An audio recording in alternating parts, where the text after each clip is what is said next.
নমস্কার। বৈচিত্র্য কথা সকল শ্রোতাবন্ধুকে জানাই সাদর আমন্ত্রণ। আজকের গল্প অসমাপ্ত, সায়ন্তনী বসু চৌধুরী রচিত অসমাপ্ত। মাতৃসংঘ ক্লাবের সামনে পৌঁছে মার্জিত অভ্যস্ত কণ্ঠে ক্যাব ড্রাইভার বলল, লোকেশন এসে গিয়েছে ম্যাডাম। তিতাস এতক্ষণ অপলক তাকিয়েছিল বাইরের দিকে। চোখ জানলা বেয়ে ওর উদাসী মন পরিযায়ী বিহঙ্গের মতো পাড়ি জমিয়েছিল সুদূরের কোনো দেশে। শহরের আঁচলে ছড়ানো শেষ বিকেলের ম্লান সোনালি আভা, ঘুমন্ত দেশি কুকুর, এক চিলতে গাছের নার্সারি, পথ চলতি লোকজন ছুঁয়ে ছুঁয়ে যাচ্ছিল ওর স্থির দৃষ্টি। খানিকক্ষণ আগেই কসবা পোস্ট অফিস পেরিয়ে গাড়িটা হালতুর ভেতরে ঢুকে পড়েছে। গেরস্ত পাড়া, আনাচে কানাচে বড় চেনা আটপৌর জীবনের রং। তিতাসের দু চোখে এখনো বড় রাস্তার ভিড়ভাট্টা, ঔজ্জ্বল্য আর গতিময়তার রেশ। দক্ষিণ কলকাতার এই অঞ্চলে এখন আর ওর আশাই হয় না। অথচ একসময় কলেজের ক্লাস বাঙ্ক করে কি দৌরাত্মই না করে বেরিয়েছে ওরা। গড়িয়াহাট, কসবা, হালতু তখন ছিল সেকেন্ড হোম। তিতাসের বেস্ট ফ্রেন্ড গায়ত্রী এখানেই একটা বাড়িতে পেইং গেস্ট থাকতো।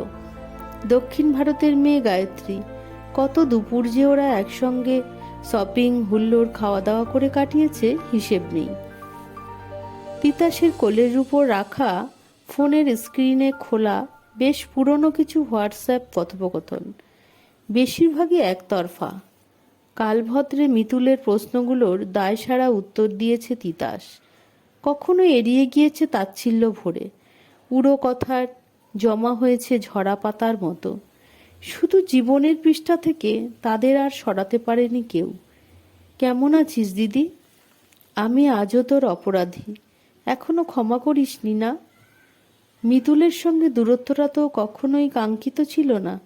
অমিয় মিতুলের বিয়ের পর নিজে হাতে একের পর এক পাথর গেঁথে দুর্বোধ্য ওই প্রাচীর গড়েছিল বলেই হাজার ঝড়ঝাপটা এলেও বাধাটুকু অতিক্রম করতে চায়নি তিতাস। ড্রাইভারের কথায় ওর সংবিবত ফিরল।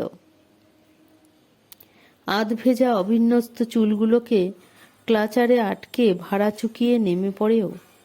গ্লিল ঘেরা ক্লাব ঘরে গা ঘেঁষে টিনের ছাউনি দেওয়া পানবিড়ি সিগারেটের গুমটি।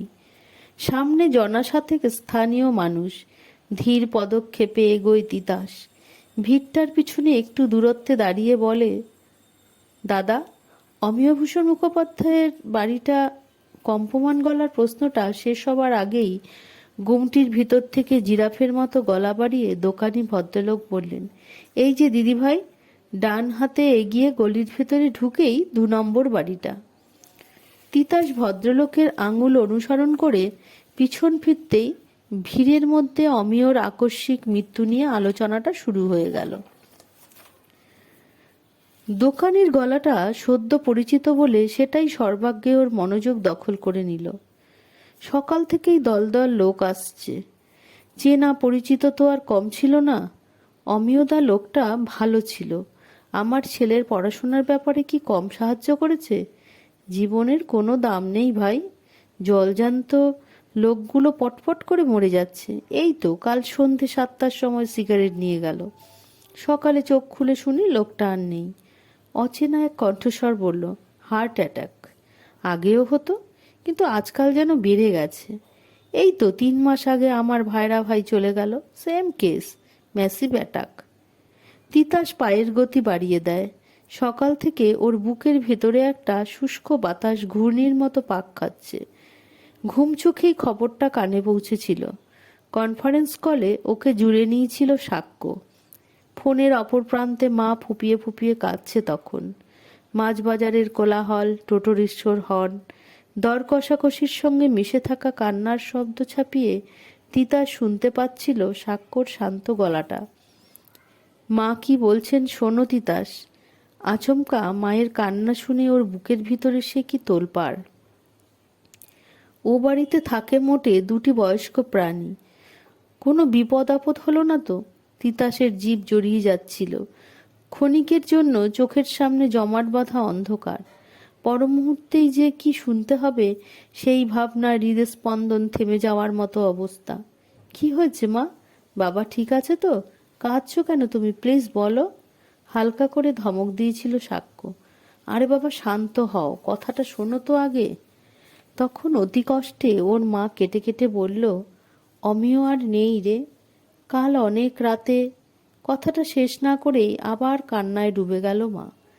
তিতাসের সদ্য ঘুম ভাঙা মস্তিষ্ক অমিয়র মুখটাকে ওর স্মৃতিপটে ভাসিয়ে তুলতে পারছিল না কিছুতেই। দূরত্ব তো এমনই, চিরচেনাকেও একসময় ম্লান থেকে ম্লানতর করে দেয়। শাশুড়িকে থামিয়ে গাঢ় স্বরে সাক্ষ্য স্ত্রীকে জানালো আসল কথাটা।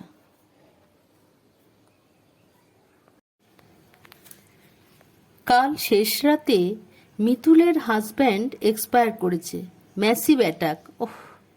স্মৃতির সরণি বেয়ে জগদ্দল একটা ভারী বোঝা নিম্নমুখে অগ্রসর হচ্ছিল ক্রমে।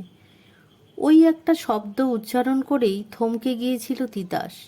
প্রস্তর মূর্তির ন্যায় মুখ।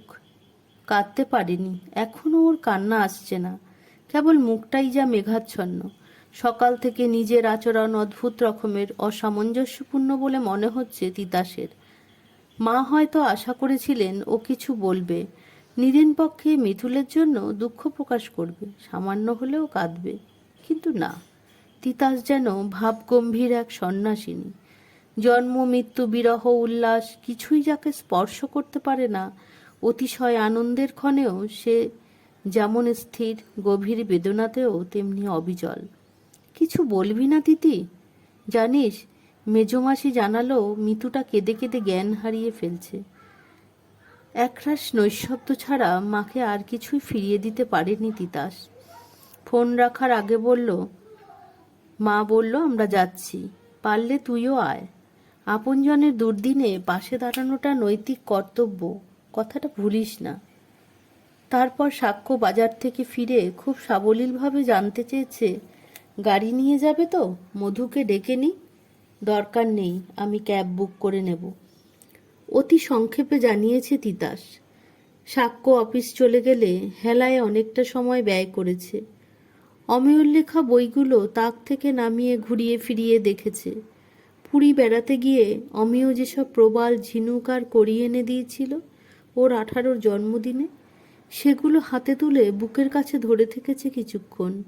নাকের সামনে এনে লবণাক্ত স্নাত অমিয়র ঘ্রাণটুকু প্রাণপণে খুঁজেছে, কিন্তু হায়, তিতাসের বসার ঘর জুড়ে রুক্ষ বাতাস পাক খেয়ে উঠেছে কেবল। অবশেষে স্নান ছেড়ে বেরোতে বেরোতেও ভেবেছে, এভাবে শেষ দেখা হওয়ারও কি খুব প্রয়োজন ছিল? সেই মুহূর্তে মা ফোন করে আবারও তাড়া মারল। দাঁতে দাঁত চেপে বলল, তিতি, তুই যে এতটা পাষানি তা তো জানতাম না রে। ভাবতে কষ্ট হচ্ছে তোকে আমি পেটে ধরেছিলুম।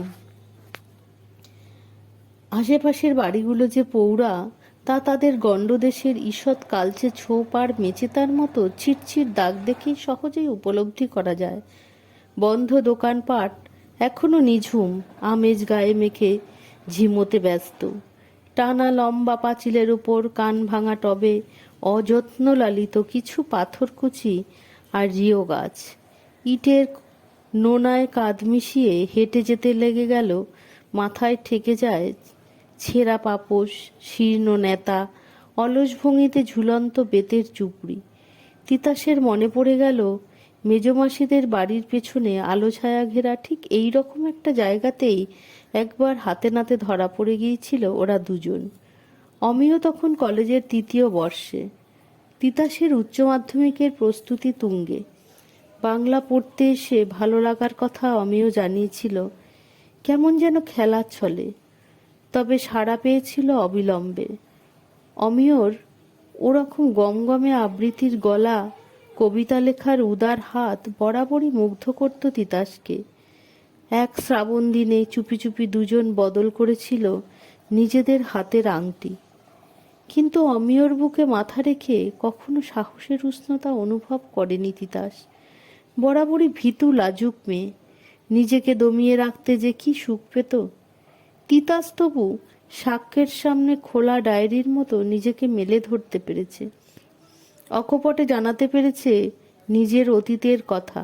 কিন্তু মিতুল, ছেলে মানুষের মতো জেদের বশে ওর থেকে অমিয়কে কেড়ে নিয়ে নিজের সংসার পেতেছিল মেয়েটা। কি পেল জীবনে? বালুকণা ধরে রাখার মতো সুগভীর হাতের তালু সে যে জন্মসূত্রে পায়নি। কি ব্যাপার, এখানে এই ভর দুপুরে কি করছিস তোরা? তিতাসের গলা এতটুকু কাঁপেনি, বরং লজ্জায় লাল হয়ে গিয়েছিল অমিয়র চোখ মুখ আর মেজমাসি। সে তো মহাভারত রচনায় সিদ্ধহস্ত। সামান্য হাত ধরাধরির অপরাধে তিতাসকে লক্ষ্য করে যেসব বাক্যবাণ নিক্ষেপ করতে শুরু করেছিল, সেগুলো ওকে ছুতে না পারলেও পরের রবিবার ঢাকুরিয়া লেকে দেখা হতে অমিয়র অদৃশ্য ক্ষতচিহ্নগুলো স্পষ্ট প্রত্যক্ষ করতে পেরেছিল তিতাস। সেই বোধহয় ভাঙনের শুরু। তারপর থেকে পাশে বসা যুবকটির ভেতর তিতাস একমাত্র মাস্তুতো বোন মিতুলের প্রাইভেট টিউটরকেই খুঁজে পেত। 2 বছরের ছোট মাস্তুতো বোনের গ্র্যাজুয়েশনের পর একদিন জানতে পারল পাশে বসা ছেলেটা ওর বোনের সঙ্গে একাসনে বসতে হবে জীবনের তপস্যায়। বাধা দেয়নি তিতাস, কাঁদেও নি। অসময়ের কালবৈশাখী এসে ওর আলভোলা প্রেমিকটাকে তো কবেই উড়িয়ে নিয়ে গিয়েছিল। বেপরোয়া চাঁদিয়ালের গায়ে পোষা ময়নার গেরস্থ গন্ধ তিতাস সইতে পারেনি। অমিয়র সঙ্গে তিতাস ধরা পড়েছিল যেদিন, মেজমাসি সেই দিনই মন ভরে অপমান করেছিল ওকে আর ওর মাকে। তোর মেয়েকে আর কোনোদিন এ বাড়িতে আনিস না দিদি, মোটে ক্লাস 12, কোথা থেকে এসব শিখেছে জানি না, কিন্তু মিতুলকে যদি খারাপ করে দেয়, আমার দেওররা কিন্তু চুপ করে থাকবে না দিদি। অপমানে তিতাসের মুখ রাঙা। মায়ের হাত ধরে ফ্যাকাশে মুখে মাসির বাড়ি থেকে বেরিয়ে এসেছিল সে। মায়ের শরীরের গনগনে আঁচ ওকে নিঃশব্দে বুঝিয়ে দিচ্ছিল সন্তানের জন্য মাতৃহৃদয়েও সবসময় সহানুভূতি জন্মায় না। গ্রীষ্মের দুপুরে তাই ফেরার পথে ট্রেন একেবারে ফাঁকা ছিল। জানলার ধারে সিটে স্থাণুবৎ বসেছিল মা। একমাত্র মেয়ের দিকে তাকাতেও তখন তার সংকোচ। মাসির আঘাত খান খান করে দিচ্ছিল তিতাসকে। ওর হাত ছাড়িয়ে অমিয়র বেরিয়ে যাওয়াটা বুকের ভেতরটাকে ভরে দিচ্ছিল ঘেন্নায় আর অবিশ্বাসে। সেদিন কোনো প্রতিশোধ প্রবণতা, কে জানে, মনে মনে ওই মিতুলের জন্য বিষাক্ত একটা জীবন কামনা করেছিল তিতাস।